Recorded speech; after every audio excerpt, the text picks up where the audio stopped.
Beaver in L.A. This is The Herd. Wherever you may be and however you may be listening, we're on iHeartRadio, Fox Sports Radio, and FS1, Sirius XM Channel 83. Hugh Jackson, former Raider coach, Browns coach, talking about how much can you talk to draft picks right now? How much can you, new players, get them a playbook? What do you do right now? Good to have you. Joy Taylor's joining me. Joy, how are you? Doing good. I'll tell you, the first impressions have staying power. And I think we live in a world now where it's one of the strangest things that has happened in my life. And maybe it used to always be like this. You remember, now most of you will never remember this. But I grew up with a show. It was called Leave It to Beaver. And it was in black and white. And it was a goofy little after-school show. And I can always remember stumbling on it on TV Land or one of these channels years and years ago, and it was so funny to listen to the parents. And they would be like, you kids these days are crazy. When we were kids, we weren't. And so I don't want to be one of these guys that says, kids are crazy. And in the old days, parents have always felt their kids are out of control. Always. And kids were smoking pot in the 50s, 60s, 70s. They were smoking cigarettes and chugging beer. And kids have always done dumb things and blah, blah, blah, blah, blah, blah. I think kids now are smarter than ever. My kids are so much smarter than I was. I think my kids are more emotionally mature. I think they're intellectually smarter. I think they see the world much more broadly than I did. They're miles ahead of me where my son's, 14, my daughter's 19. I think you're just way smarter than me. You talk about this. One of the things that disappoints me in the media, and maybe this was just always part of the media, is that nobody really is interested in moving off what they believe. Like, I'm a conservative, right? And that's how I'm going to see the world. Really?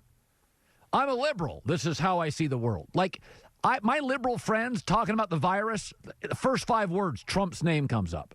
Like, who cares? Solve it. I'm not interested in pointing fingers at the CDC and Trump. I don't care. Just solve this thing. I'm not into the finger-pointing business. But they're just so locked into Trump. I'm not into that stuff. I'm not into media like that. I've unfollowed so many media people in the last couple of years with Trump. I just can't. I don't like him. He's not my type of guy. Not my type of president. I didn't vote for him. But he doesn't control my life, and I don't want to talk about him. And so... And I think, is it first impressions or is it just we get so emotionally embedded with politics? I don't know. I don't want to sound like old guy. Maybe it was like this in the 60s, 70s, 80s, 90s. Maybe it was like this in media my entire life where you were this side or you were that side, you were red or you were blue, and you would never, ever acknowledge the other side was sometimes right. I hate it. That's just not how I live. I watch MSNBC. I watch Fox News. I can watch Tucker Carlson. I can listen to Rachel Maddow. I just like information. I watch Bill Maher. I think he's a riot. I watch John Oliver. I think he's a riot. But I can watch Tucker Carlson and I can be okay too. I just like watching people that can do and construct good rants or good arguments. And I'm smart enough to know that New York Times leans left and Coulter leans right. I can figure it out. I know Bill Maher's a liberal. I can figure that out. But I think he's entertaining and smart and makes me think. But as I'm kind of talking about all this with this virus, I do worry about, of all the sports, the one I worry about is baseball. Because baseball's a habit.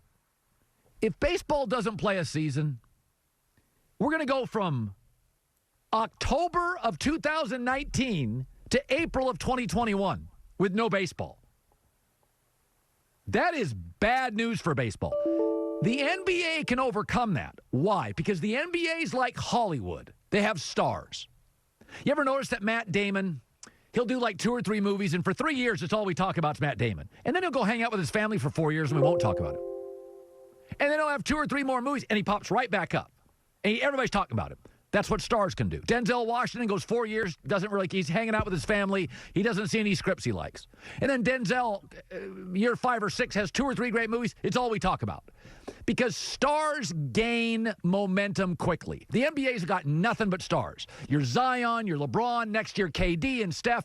If the NBA season, they canceled it, it would be fine. I'd still want to watch stars. Baseball doesn't have stars. Baseball doesn't have a single player right now with a $5 million a year endorsement. Not one.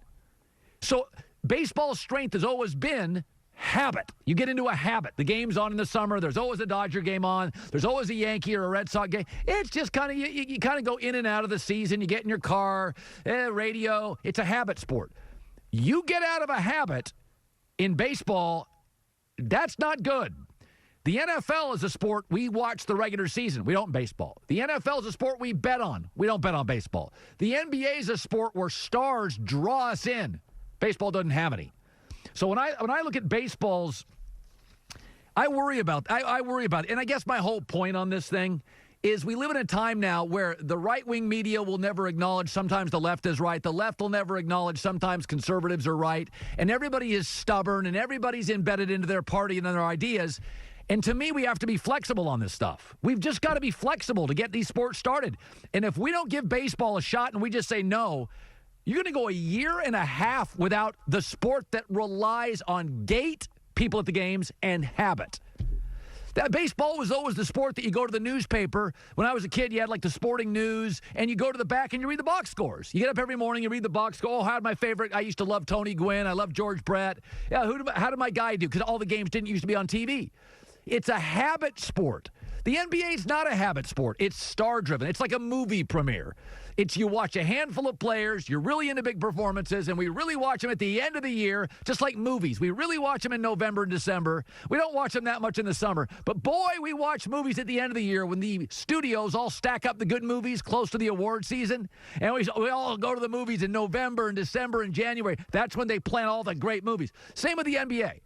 We have certain stars we like, but we really start watching it, conference finals and the NBA finals. But the NBA's had lots of years where it was up or down, depending on how popular the stars are. I'll give you an example, Paramount. I never watched Paramount products, and then they put out that show with Kevin Costner called Yellowstone. And suddenly I'm watching more Paramount content than I ever have in my entire life. Why? Because they have stars. I hadn't seen a Kevin Costner thing in years. I hadn't watched Paramount in years. But if you have the right content and the right star, boom, you're back, baby. Just like that, I'm into Paramount. Just like that, I'm into them. That's what the NBA is. NBA could not have a season, and they'll be fine. NFL, we bet it, we watch it, there's urgency, it could be fine. I mean, people would lose jobs and there'd be money lost. Boy, baseball needs the gate. They don't have stars to bring you back. They rely on habit, and they also, whereas the NBA Twitter feed has 30 million, NFL's got 28 million. I mean, baseball's Twitter's got like 8 million.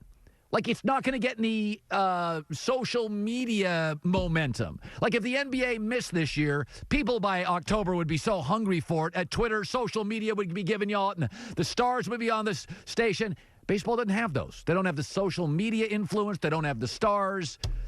I worry about baseball. So it would be just nice if the people that cover politics in this country weren't so embedded in their side and were less concerned about being right and more concerned about getting it right. Let's get sports back. Let's get the economy back. Let's have adult conversations. Let's stop pointing fingers. Let's solve, not blame.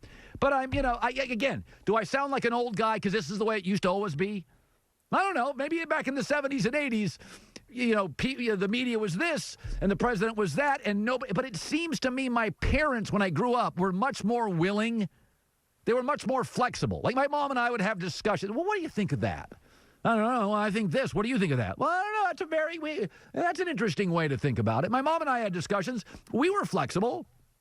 We weren't inflexible. Joy, did you have flexible conversations when you were a kid with your parents? No. My parents told me what to think and what to do, and that wasn't really enough. I'm just rambling. But I think the world is different now, though. Social media has changed everything. Everyone on earth can have an opinion. And they never move off it. Can be tweeted and have the potential of being retweeted 100,000 times and then in some person's mind become the gospel. So in a lot of ways, yes, the world is different than it was in the 70s and 80s. You could have your opinion and your mom could have a different opinion and your neighbor could have a different opinion. But the only one who would know that you guys had difference of opinions were you three, not the whole world. It's amazing. Like I really noticed it during Andrew Luck. He literally walks into a team that is awful and they go 11-5. And people are like, he's overrated. And I'm like, no. You were wrong. I was right. Deal with it. I'm wrong all the time. Admit it. Westbrook unravels in the postseason. Stop. It's over. I won the argument. Stop. Stop being so embedded. you have to sometimes admit, I mean, I thought Nick Foles had very little chance to beat Tom Brady in the Super Bowl. I was wrong on that one. But you and I are in the opinion space, so we have a responsibility when we're presented with new facts and information To address to address it, or maybe even admit we were wrong. But to someone who has no responsibility to admit that they're wrong, it's much easier to dig in and just insist that this was your opinion and I'm right, and you don't have to answer to anyone. Yeah, I don't know. Maybe the world was always like this. It's just. I think it was. I don't want to sound like that, but it's just I watch these people and these political people. It's like stop, just move off. There's new information every day. If you're a pilot and get in a plane, and then the radar changes, and you're like, oh, we got a storm. We're gonna take off 20 minutes later and move to the right. That's what a pilot would do. If you're a surgeon and you go in and you do your scan and you get it back and you're like, you know what, you don't have this, you have this. I'm going to change my idea of what I'm going to do. I thought everybody wanted new information. I thought the whole world's about, to me, every day I come in, I'm like, oh, I got new sourcing and new information. Well, the story changes. Like, it's okay to move off a position. Like, it's okay. In fact, I like it. I'm gonna do a new show starting next Monday called Flip Flop. I'm just gonna go back and forth and all sorts of stuff. I'll be very satisfied doing it. Hugh Jackson, former Brown coach and Raider coach, coming up. With today's health concerns, it's more important than ever to take care of your body. Eat right, sleep right. I always do that, and I take a morning supplement, M Drive Elite. Here's why. I don't get a lift right now. I'm not lifting much. Right now, like lifting weights, I can't. I need testosterone support. It gives it to me. Immunity support, right? Like we're all trying to eat right and sleep right to build up our immune systems if we caught the virus. Also, vital cell functions. It's got antioxidant support. Again, this last week I have been eating better than I've ever eaten. I've had more broccoli and more soup than I think I've had in 10 years. I'm trying to eat right, and M Drive Elite's part of it.